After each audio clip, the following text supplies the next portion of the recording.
Hello? Hello? Please, I know you can hear us. We are trapped here in the spaces between worlds. It is a wonderful yet terrifying place, and only our voices escape.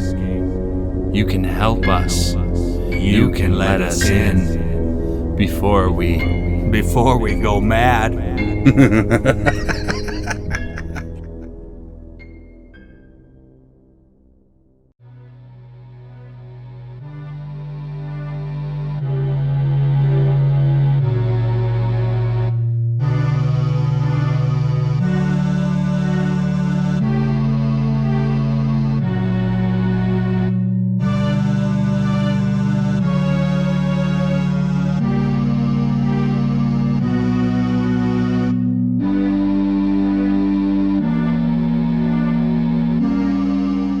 No Worries by Curtiss Christensen.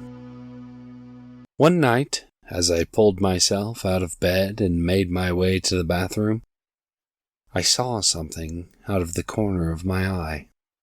It was like the shadow of a shadow. When I tried to look, I couldn't see it, but when I turned my eyes, there it was in my peripheral. I ignored it and did my business. I went back to bed, making a mental note to schedule an eye appointment. It was gone in the morning, but I called the eye doctor anyway. She wasn't busy, so I got in almost immediately. Nothing wrong with my sight. I returned home. As daylight turned to dusk, my curiosity compelled me to take another look. There it was, Boulder this time. It was just a small section of darkened air, hardly a thing, so I ignored it and went to bed. Once again, when the sun crested over the horizon, nothing. I put it out of my mind and went to work. My job was uneventful. I walked the short distance home as dark clouds rolled overhead. I went to the kitchen and ate a meal of microwavable burrito. I watched some television. Night swiftly overtook day, and I crawled into bed. As I pulled my sheets up to my chin, I chanced a glance at the corner. Instead of the shadow, there was a man seated there. He was completely nude, his legs pulled to his chest and his head slumped between his knees. He seemed harmless enough, so I went to sleep. I yawned in the morning and looked at the corner, expecting the man to be gone. He wasn't. He was still just sitting there. I walked out of the room and went about my daily monotony. I ignored thoughts of this man in the corner, waiting motionlessly for my return. I went to the bar and got a bit tipsy before going home for the night. I looked over at the man. He was bigger now, about the size of an average man. I went to sleep. I figured that if I ignored him, he would go away. He did not. It was hard to tell because of his scrunched position, but he must have been 7 feet tall now. Again, I exited my room and just meandered through my day. It was harder now to push away the thoughts of this man. I could see him in my mind as I stocked the shelves and billed out customers. I was a little less keen on going home, but he really hadn't done anything. As I went to lay down for the night, I just refused to look at him. I pretended he wasn't there. I could feel him, though. It felt like he was staring at me. Morning came, and, with my eyes clasped shut, I prayed that he would be gone. I cracked my eyelids open, and there he was. Fortunately, he was not looking back. I tried to work, but I couldn't focus. My mind was filled with the man. He was always there. My boss sent me home early, thinking that I was ill. I didn't want to go, but what else could I do? The man sat in the corner, motionless.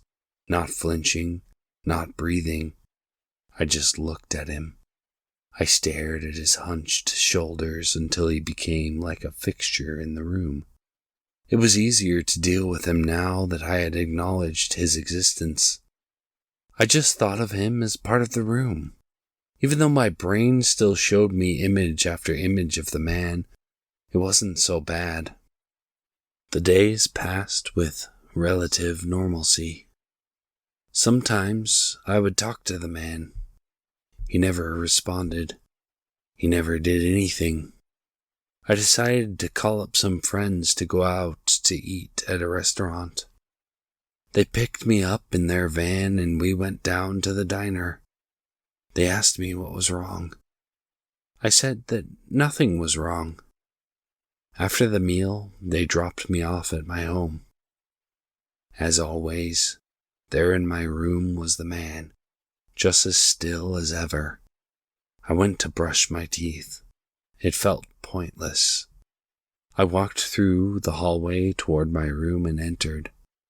The man's head was no longer slumped between his knees. He was looking right at me. I turned around and slept on the sofa. I did not return to the room that morning. I didn't do anything. I just sat still and waited.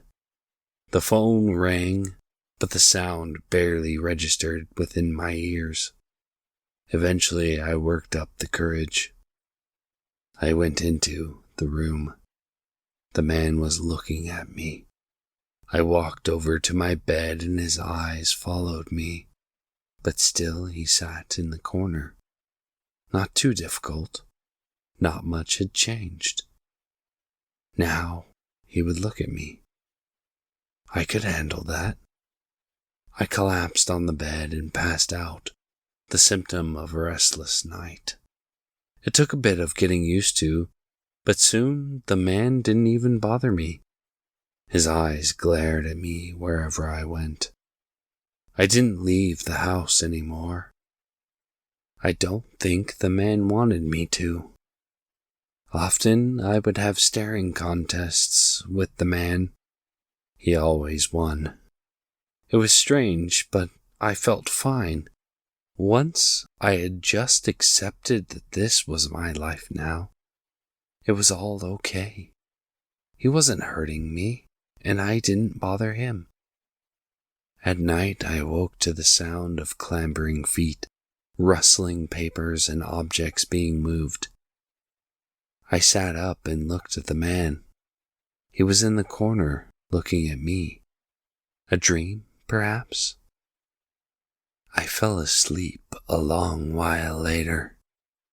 More noises stirred me from my slumber. I looked at the man. He was in the corner, looking at me.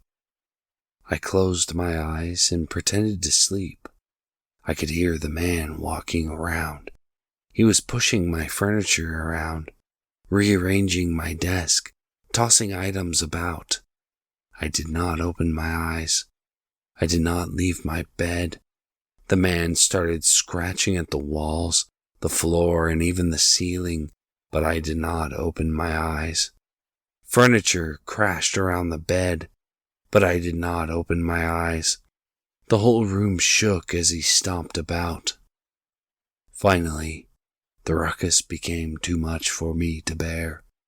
I opened my eyes. I was sitting on the floor in the corner. I pulled my legs to my chest. I dropped my head between my knees, and I cried. This has been No Worries by Curtiss Christensen, written and recorded for audiostories.com. Thanks for listening.